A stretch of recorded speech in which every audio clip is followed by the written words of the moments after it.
La situation sécuritaire nous intéresse sur Guel Afrique Télévision, la télévision panafricaine au cœur des investigations. Mesdames et messieurs, on en parle aujourd'hui sur notre chaîne avec Jeanine Touali de tous ces affrontements qui sont signalés dans les territoires de Massissi, également au carrefour de Walikale, Massissi et Rutshuru. Là, on parle de Kembe, autour de Kembe, là où il y a des rites affrontements. Jeanine Touali, bonjour et bienvenue de nouveau sur Guel Afrique Télévision. Bonjour à vous David, bonjour justement aux milliers, sont nombreux justement les gens qui suivent Guel Afrique Télévision partout où ils se trouvent et nous espérons qu'on va leur donner des informations importantes concernant Kalembe pour corriger un peu Kalembe et dans d'autres zones dans le territoire de Massissi parce que c'est mercredi, il y a deux fronts déjà qu'on peut signaler, d'abord à Kalembe et un autre c'est vers Kaira. On parle d'une colline Bigogwe, justement dans le territoire de Massissi, chez groupement Bachali Mokoto, où il y a toujours des affrontements. Je crois que les auditeurs ou disons les téléspectateurs de Guel Afrique seront une fois de plus bien servis par ce que nous allons apporter comme précision. Ça fait vraiment longtemps, Jenny, comment allez-vous? En tout cas, nous nous portons très bien.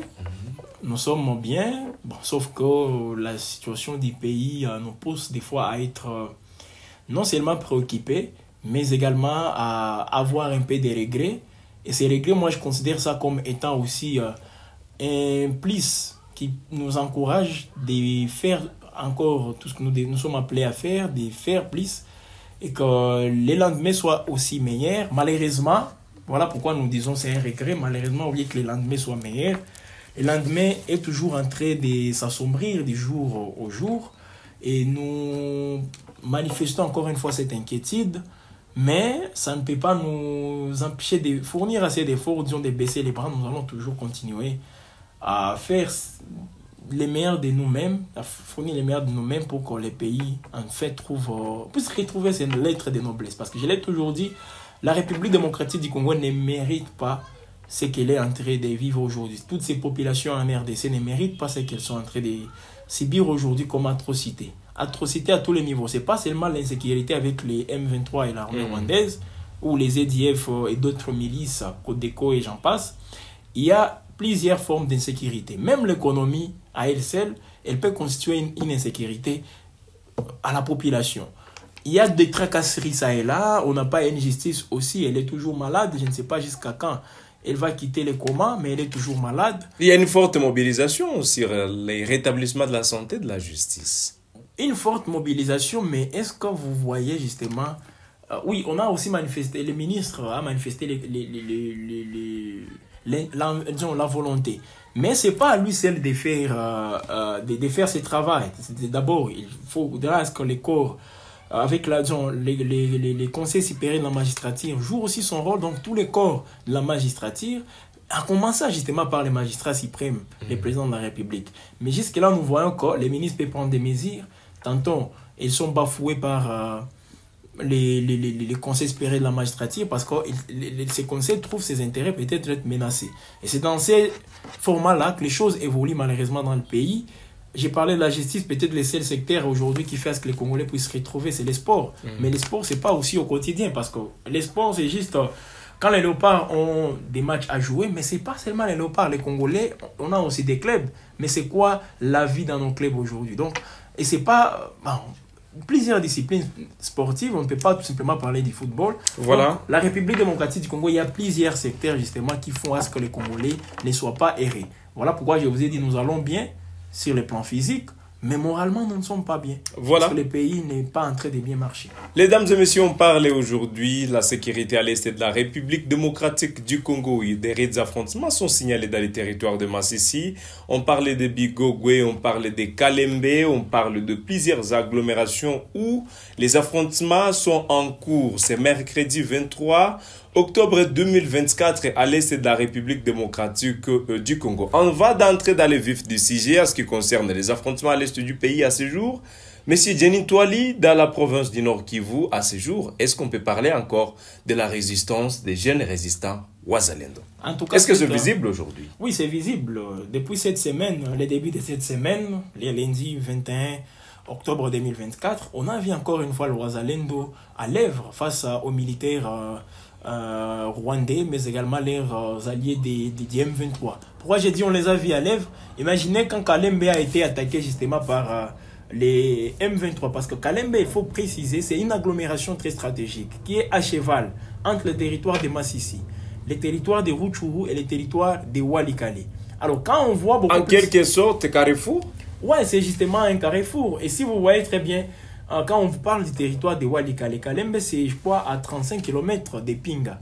Pinga, c'est aussi une entité très importante. Et directement, si les M23, on les y est, disons, arrivés vers Pinga, c'est déjà le territoire de Walikale tout entier qui est menacé. Alors, avec tout ça, nous pensons à un certain moment que les M23, ils voulaient aussi lancer un message, non seulement au gouvernement congolais, mais à toute la communauté internationale, surtout justement avec la médiation angolaise. Parce que la médiation angolaise ne considère toujours pas aussi les M23. Là, c'est déjà implice pour le gouvernement congolais qui considère les Rwandais comme l'agresseur principal. Les Rwandais qui est en train de faire tout ce qu'il fait en République démocratique du Congo. Et là, on ne parle pas du M23. Parce que le M23, c'est tout juste un nom, un sobriquet qu'on donne au gouvernement, qu'on donne à ces aventuriers justement qui sont en train de faire n'importe quoi dans plusieurs territoires aujourd'hui en République démocratique du Congo. Et là, c'est plus particulièrement la province du Nord Kivu. Alors déjà, là, c'est une bataille gagnée pour le gouvernement congolais parce que la médiation ne connaît pas les M23 comme partie prenante aux discussions de Luanda. Alors, ça se discute entre le gouvernement congolais et le gouvernement rwandais, tout simplement. Alors, les M23, ou disons le gouvernement rwandais, veut aussi en profiter. Qu'est-ce qui se passe? Il y a un accord qui est... Donc, moi, je ne peux pas parler que l'accord est déjà conclu, mais ce qui est sur une voie d'être conclu. Bien que le Rwanda l'a nié, ça, il ne faut pas exclure le fait que le Rwanda l'a nié et l'accord ouvertement. En soi, parce que d'abord, on se convient d'abord d'appliquer un cessez-le-feu dès le départ, tout en discutant, parce que la médiation estime qu'on ne peut pas discuter tout en se faisant aussi des combats, des affrontements ça et là. Ça, c'est dans l'esprit du médiateur. Alors, qu'est-ce qui se passe? Le Rwanda pense qu'il est un tout petit peu bloqué. Et il est mal parti pour aussi avoir gain de cause dans tout ce qui se discute au niveau de Rwanda. Alors, c'est dans ce sens qu'il active encore une fois l'option militaire en lançant les M23, les l'AFC et consorts pour dire non, il y a des affrontements toujours là-bas. Et les M23 disent ceci, nous ne sommes pas concernés par l'accord de Rwanda. Nous ne sommes pas partie prenante. Voilà pourquoi nous sommes en train de combattre. Et pourtant, nous connaissons tous les Rwandais qui agissent encore une fois sur le front militaire. Donc, les Rwandais agissent. Au même moment, il agit sur le front diplomatique. Et au même moment, il agit aussi sur le front diplomatique, militaire, pardon. Alors, comment ça se passe? Les Ouazalendo ont compris parce que les M23 ont manifesté cette intention d'entrer dans Walikale depuis longtemps, sans pour autant y arriver. C'est leur souhait depuis longtemps? Oui, avant même Kalembe, il y a une autre entité, une autre porte d'entrée de Walikale où ils étaient même bien parti pour entrer. Et les Ouazalendo, parce que vous avez posé la question sur la résistance, si elle est toujours de VDP. Là, de VDP, mais je vous dis, elle est là. Et c'est Ouazalendo, après avoir perdu Kalembe les dimanches, parce que c'était dans l'après-midi, les M23 avaient fait les rentrées dans Kalembe, les lundis, donc soit 24 heures après, les Ouazalendo sont parvenus à les déloger. Et là, les FARDC sont intervenus aussi comme force d'occupation pour se rassurer que les entités récupérées par le Ouazalendo est bien protégée. Et ça a été fait. Nous tous, on a vu, même hier mardi, les affrontements ont repris. Et c'est les M23 qui étaient à l'œuvre, tentant de déloger les Ouazalendo. Et là, c'est bien sûr la faction NDC rénovée qui a justement fait preuve justement de ce patriotisme. Alors après, c'est mercredi, c'est à partir depuis 5 heures que les affrontements sont signalés. Les M23 tentent toujours de déloger les Ouazalendo, mais sans succès. Parce qu'il y a aussi une forte mobilisation populaire. Je vous assure, les lundis, lorsque les Ouazalendo ont récupéré Kalembe, tout juste après, on a vu la population revenir. Une population qui a quitté cette zone les dimanches.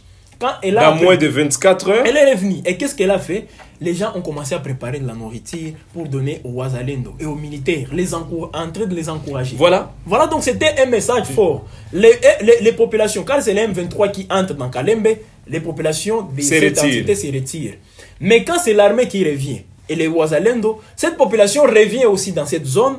Et qu'est-ce qu'elle fait? Elle fait un geste très significatif. Elle prépare à manger aux militaires. Et on amène ça au VDP pour leur dire nous comptons sur vous. Ça, c'est un message même que les M23 devaient prendre en considération. À quoi bon prendre des entités tout en sachant qu'il n'y aura pas une cohabitation entre vous et la population? Mieux vaut laisser. On ne peut pas gouverner un peuple qui n'est pas d'accord avec vous. Ils sont en train de le faire avec beaucoup de répression dans les territoires de Rutshuru, à Nyiragongo, à Masisi, des zones qui s'occupent, Lubero aussi. Mais à Walikale, la population dit non, on ne peut pas accepter que vous puissiez entrer ici. Comme la population de Lubero a manifesté aussi son refus de voir les M23. Et c'est dans ce sens qu'ils sont en train d'instaurer, d'implanter même les animateurs de toutes ces entités. Parce qu'ils savent que cette population n'est pas d'accord avec nous. Malgré tout ce qu'ils peuvent faire, ils peuvent mettre fin, disons, ils ne perçoivent pas beaucoup de taxes, mais la population dit non. Mais ça, tout ça, c'est pour nous amadouer, voilà, pour nous pousser justement à adhérer dans votre élite. Et la population, je vous assure, n'est pas d'accord avec ce qu'ils sont en train de faire. Voilà pourquoi les gestes avec de la population de Kalembe, c'est un message fort. Et les M23 doivent prendre ça en considération et cesser avec toutes ces tentatives. Mesdames et messieurs, notez que Jeanine Twali nous fait savoir ici aujourd'hui sur Gueule Afrique Télévision, votre chaîne préférée, que lorsque les M23 ont tenté d'entrer à Walikale, directement la population de Walikale a montré sa bonne volonté de ne jamais, alors au plus grand jamais, collaborer avec les rebelles du M23. Ainsi, ils se sont retirés.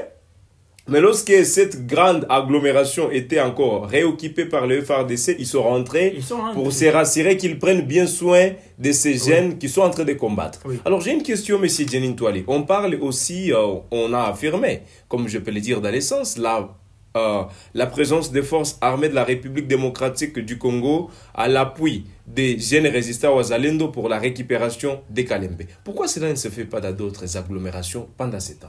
Alors, c'est pas... Parce qu'on parle d'une détermination qui n'a jamais été vue autrefois, qui a libéré Kalembe. Bon, je peux peut-être corriger un peu parce que si vous revenez un tout petit peu à plus de, disons, presque 30 km de la ville de Goma, autour de Sake, il y avait encore une fois d'autres tentatives. Je crois la semaine antérieure, il y avait d'autres tentatives.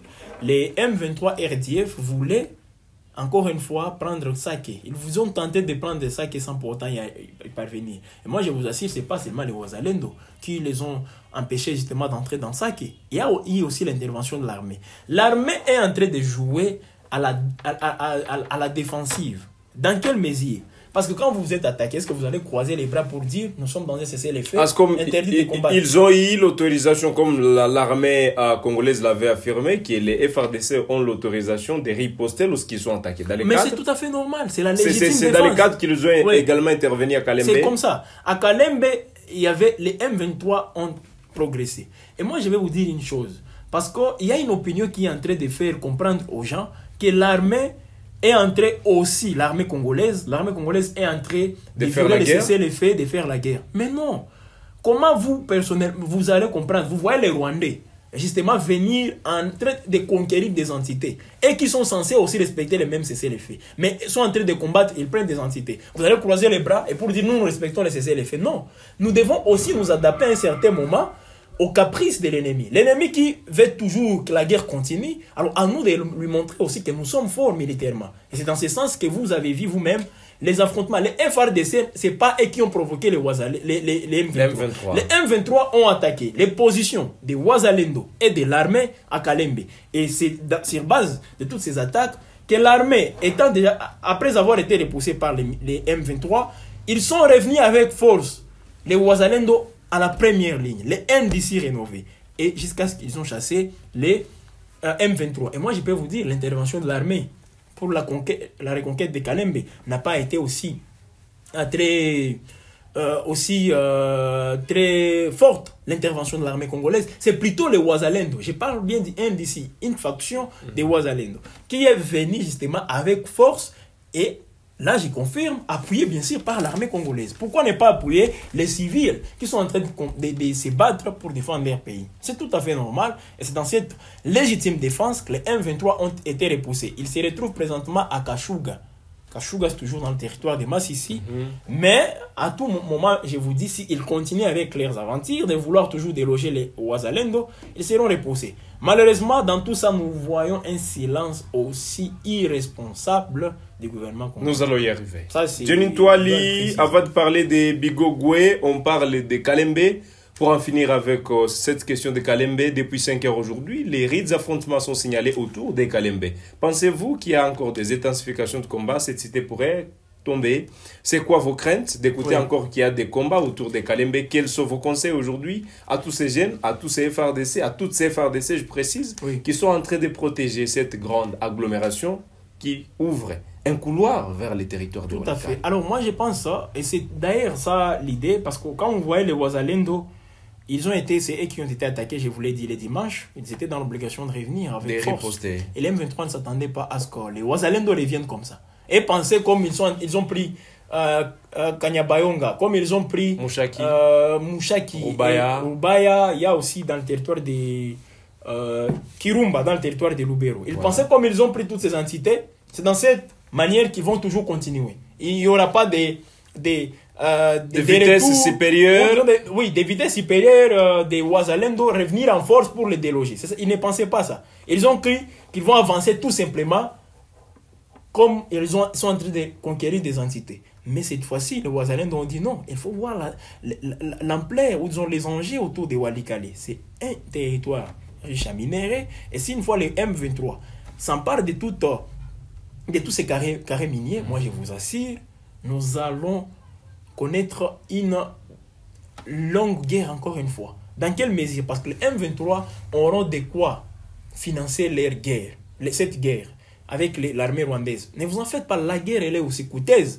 Le budget du Rwanda est en train de souffrir avec les financements de cette guerre. Les Occidentaux, leurs alliés, peuvent tout simplement donner les armes. Et ce n'est pas facile de donner les armes. Donc les armes qui sont données, c'est pas, on dit, ces armes, nous les acheminons directement vers les M23. Ça passe d'abord au transit dans certains pays, soit le Rwanda, soit l'Ouganda. Et puis ces pays viennent en hommes et en munitions pour aussi appuyer les M23. C'est comme ça que ça se passe. Alors, les mal dans tout ça, ils ne voyaient pas les Wazalendo revenir avec force. Même l'armée, lorsqu'ils sont... Peut-on parler d'une surprise de la part de Oui, ils ont été surpris. Et quand les affrontements s'intensifient, c'est tout simplement parce que les M23 ne digèrent pas la perte de Kalembe. Et vous voyez déjà, en tout cas, une progression. Donc, un boulevard pour eux. Ils pensaient qu'ils vont venir tout simplement et prendre tout à Walikale.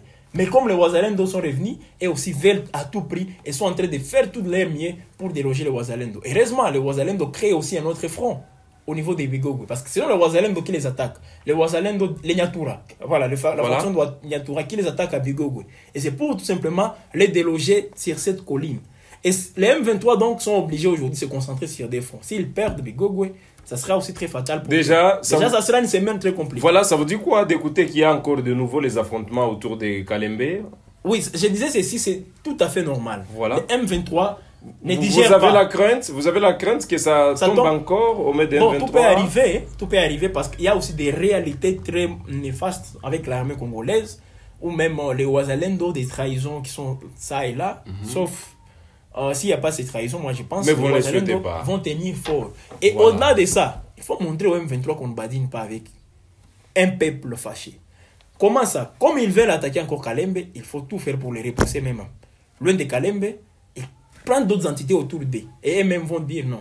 Nous devons nous replier pour revenir avec force. C'est comme ça que ça se passe. Mesdames et messieurs, finissons-en alors dans les territoires des Massissi. On parle ici de ces affrontements qui sont signalés dans la province du Nord Kivu. Les rebelles du M23 reviennent avec force. Les jeunes résistants Wazalendo reviennent avec force. Le FRDC appuie les jeunes résistants Wazalendo pour ne pas être attaqués. C'est-à-dire les rebelles du M23 qui veulent se rattraper, qui ont attaqué en premier le FRDC. Et les FRDC ne peuvent pas rester mains croisées ou bras croisés le temps qu'ils sont attaqués. Ainsi, dans le sens, ils sont en train de se défendre. Lisons ensemble ceci et nous allons mettre à terme cette émission. Des affrontements sont signalés depuis ce matin 23 octobre dans le village de Kalembe, dans les Walikale, les Massissi au nord Kivu, à l'est de la RDC. Selon des sources locales, des résistants Wazalendo font face à la force spéciale, je souligne bien M. Jenny, de l'armée rwandaise venue au front depuis des jours. Ce village tombé sous M23 dimanche 20 octobre 2024 est récupéré un jour après, c'est-à-dire le 21 octobre 2024, est de nouveau attaqué par les rebelles du M23 soutenus par le Rwanda. Nous sommes en train de nous battre depuis 4h20. Jusqu'à maintenant, nous n'avons malheureusement aucun soutien en munitions malgré nos démarches depuis 2 jours. Il y a des militaires FARDC venus en renfort, mais ils sont restés à Pinga, déclare Marcelin Senkunku, porte-parole de Dindumba Defense of Congo rénové. Ouais. Autour de la cité de Sake, des résistants Wazalendo avaient installé autour de la cité. Je précise, pas Sake, les résistants Wazalendo avaient installé 4 positions. Des sont attaqués à ce neutre moment. Suite à cette situation, la population qui avait regagné le village commence à nouveau à se déplacer du côté ouest de Kalembe. Nous avons entendu des détonations d'armes lourdes et légères depuis 4 heures autour de cette cité. J'ai pris ma famille et maintenant nous sommes en train de nous diriger vers Pinga pour nous sécuriser, a déclaré Pascal Misona, habitat de Kalembe. Mesdames et messieurs, également dans les territoires de Massissi, des affrontements sont signalés, c'est-à-dire il y a les affrontements du côté de Bigogwe et du côté de Kalembe. Monsieur Jenny, pour finir cette émission, oui, qu'est-ce qu'il nous faut à ce jour? Est-ce qu'il faut faire toujours foi à ce processus de Luanda? Nous avions aussi entendu justement Luanda qui a condamné l'attaque des rebelles du 23 ou du gouvernement rwandais qui appuie les rebelles du 23. Qu'est-ce qu'il nous faut aujourd'hui? Est-ce qu'il faut s'impliquer sérieusement sur le front diplomatique et ignorer le front militaire, ou il faut s'impliquer sérieusement sur le front militaire et apaiser un peu le front diplomatique? Vous avez la parole pour finir. C'est tout à fait normal, voilà, et possible de se lancer sur tous ces fronts, diplomatiques ou militaires. Mais moi, j'ai toujours... parce qu'avec le Rwanda, il faut faire attention. On ne peut pas minimiser les fronts militaires. Alors, les fronts militaires, c'est ces fronts qui vont toujours nous donner de la matière. Lorsqu'on sera dans toutes les discussions diplomatiques, d'abord, surtout avec les processus de Rwanda, on aura des choses à dire aux Rwandais. Mais on doit toujours leur montrer que nous ne sommes pas faibles aussi. Voilà donc, je suis d'accord et tout à fait satisfait du travail fait par les Wazalendo. Ils doivent continuer sur ces fronts-là. Ils ne lâchent parce pas. Que comme les M23, parce que c'est ça aussi les discours, comme les M23 disent qu'ils sont en train de lancer ces offensives parce qu'ils ne sont pas concernés par l'accord de Luanda. Ok, les Wazalendo peuvent dire aussi nous ne sommes pas aussi concernés par les accords de Luanda. Est-ce que vous avez vu un Wazalendo présent dans ces discussions? Non. Donc les Wazalendo aussi peuvent utiliser les mêmes motifs pour faire la guerre à ces M23 RDF. Et moi, je crois qu'avec cette alliance, les choses sont en train de bien se passer. Et c'est toujours ça. Les M23 avaient montré, l'opinion pensait que les M23 est fort, les militaires rwandais sont forts parce que parce qu'ils sont en train de prendre des entités comme ils veulent, comme des entités qui tombent comme des cacahuètes. Mais vous-même, vous avez vu la résistance. Et si ça continue comme ça se fait à Kalembe, moi je vous assure, les M23 ne vont plus encore... Un message, voilà, il y a des milliers de jeunes patriotes Wazalendo qui sont en train de nous suivre. À ce moment, c'est quoi le message? Oui, c'est juste les encourager. C'est vrai, ils font face aussi aux nombreux défis, parce que là, les munitions ne sont pas là. Peut-être que les munitions vont arriver. Et quand vous voyez les retards en termes de livraison, c'est ça la trahison que nous disons. Il y a des gens qui sont en train d'en profiter dans cette guerre. Est-ce que cela est dit aux infrastructures qui ne sont pas aussi... Non, ça c'est son praticables. Non, c'est pas ça. Le problème dans tout ça, c'est quoi? Il y a des gens qui sont en train justement de se taper des moyens aussi colossaux dans cette guerre, qui sont en train des officiers qui construisent des maisons pendant cette période. Et ces officiers ne peuvent pas aimer que la guerre finisse. Si la guerre finisse aujourd'hui, les chantiers vont rester comme ça, des chantiers. Où est-ce qu'ils vont trouver encore de l'argent? Donc, c'est l'argent qu'on est en train de déployer justement pour les militaires, pour tous ces gens, parce que les Wazalendo aussi sont en train d'être aussi motivés. Et c'est cet argent, mesdames, cher David, et tous ces gens qui nous regardent, ce sont cet argent-là qui est en train justement de financer d'autres projets privés. La construction de certains officiers. Voilà, alors ces officiers ne peuvent pas aimer que la guerre finisse. Voilà pourquoi ils sont en train de retarder la livraison des munitions au Wazalendo pour que la situation reste ainsi. Je l'ai dit. Merci beaucoup. Par rapport à ça. Merci beaucoup, mesdames et messieurs. Nous sommes à la fin de cette émission. J'ai ici Jenin Touali, un journaliste et chercheur, mais également, il est basé na makambo oezole kanaka tiambo kanabiso batubazu sala ba recherche mingi pour la sécurité ya RDC et surtout dans l'est du pays. J'étais Youssoufou Kibingila David pour cette présentation sur Guel Afrique Télévision. Ça peut être pour vous la première fois de nous suivre. Nous vous appelons à vous abonner, à partager la vidéo, à émettre également vos avis, à penser également ensemble avec nous dans la barre de commentaires ce que vous pensez sur la guerre à l'est du pays. Il y a des Ouazalendo qui sont en train de nous suivre. Et quel est le message affiché dans la barre de commentaires? Ayez aussi des opinions objectives. Nous sommes à la fin. Monsieur Jenny, nous vous disons merci d'avoir accepté notre invitation et nous vous souhaitons un bon mercredi. Merci et je vous souhaite les mêmes souhaits. Voilà. Je les oriente aussi à vous, sans oublier tous ces gens qui nous ont regardés, qui passent aussi un très bon mercredi et c'est un plaisir pour nous de les retrouver sur Guel Afrique Télévision. Nous vous rendons tous hommage. Vous qui vous battez pour la République démocratique du Congo, vous qui vous battez pour l'Est de la République de notre pays. Nous vous souhaitons une bonne journée, nous vous encourageons et on se fixe un nouveau rendez-vous sur notre chaîne pour d'autres actualités.